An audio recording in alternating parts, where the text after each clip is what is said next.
Microcampus. I was one of 13 lucky students to travel all the way to a village in Yunnan called Xizhou for 28 days as a learning experience to explore China out of the international bubble of Shanghai.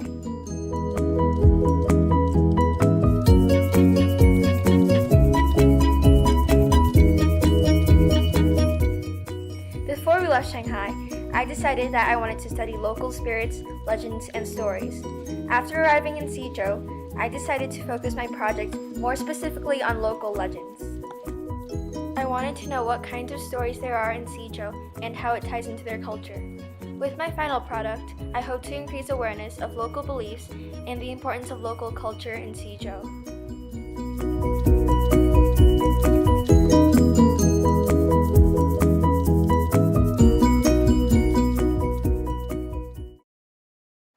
A long time ago, there was a 9-headed snake demon who lived in a cave on the mountains near the butterfly spring. Often, unfortunate travelers hiking up the mountains would be spotted by the snake demon and devoured within seconds. Its entire life was basically devoted to committing all sorts of immoral deeds purely for pleasure. The locals wanted to rid Xizhou of this evil creature once and for all, but it was hard to do so.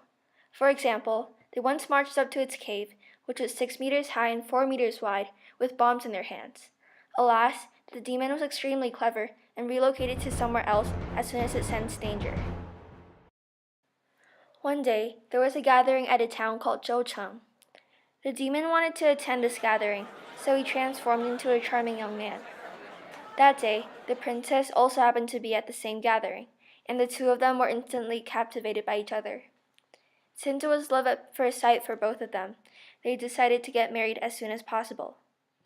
After the snake demon sought approval from the princess's family, he realized with a sudden jolt that the only day the wedding could take place was when he had to sleep for a long period of time, around a week.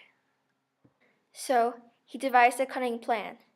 He summoned up a tornado to whisk the princess into his cave to become his wife. Knowing that the princess was safely inside his cave, he slept. When he finally awoke, however, he had to reveal his true form. The princess was deeply frightened and could not believe that she married a snake demon. She screamed at the top of her lungs, desperately trying to escape. But the snake demon did not let her go. Instead, he instructed his snake guards to bite her if she ever attempted to run away. When the locals finally noticed the absence of her presence, they immediately sent a rescue party to search for her. As they were looking for her in the mountains, they stumbled across one of her shoes. They used this to help track her down and eventually found her miserably washing clothes by a stream. Eagerly, they began to make their way over to her, shouting her name repeatedly. The princess looked up and her face showed a mixture of joy, excitement, and distress. "Don't come now," she hissed. "The demon has guards that will bite if anyone comes near me. But here's what happened." Rapidly, she recapped the story of how she ended up there and when they should attack. "You have to kill him," she pleaded in a hushed voice. "But you can't kill him when he's sleeping for 3 days. He'll wake up immediately. You have to wait until he sleeps for a week." So, the locals nodded and wished her luck before heading back to the village to conspire. A local hero named Du Chaoxuan grew tired of waiting and planning, so he decided to step up and kill the demon by himself. He was willing to sacrifice himself to save the princess. He crept up to the demon's cave with his weapons at ready, but the demon already sensed him to no avail.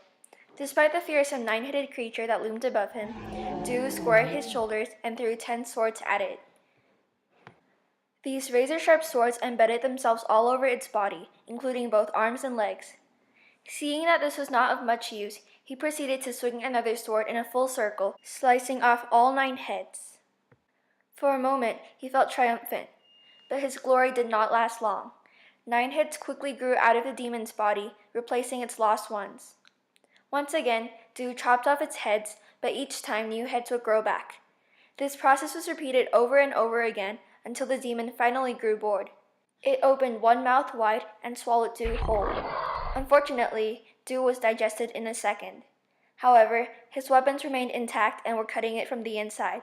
It cried out in agony, tail lashing back and forth. Many bystanders were killed in the process. At last, it let out one last ear-splitting shriek in defeat, and everyone rushed into its cave to kill it once and for all.